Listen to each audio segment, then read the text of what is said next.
পুলিশের ব্যারিকেড ভেঙে সামনে এগিয়ে যাচ্ছেন হাজার হাজার শিক্ষার্থী। বাধা দিতে জলকামান ছুটছে পুলিশ, কিন্তু সেই বাধাকে তোয়াক্কা না করে প্রতিবাদ চালিয়ে যাচ্ছেন তারা।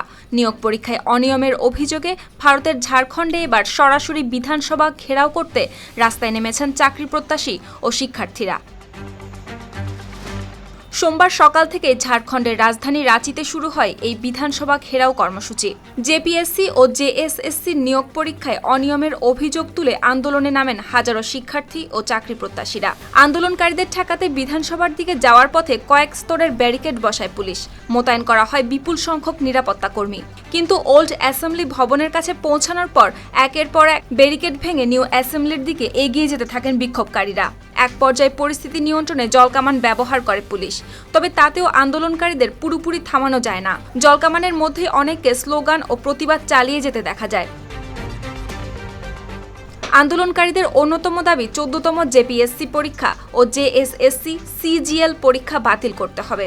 একই সঙ্গে নিয়োগ পরীক্ষায় ওঠা অনিয়মের অভিযোগের তদন্তও চাইছেন তারা।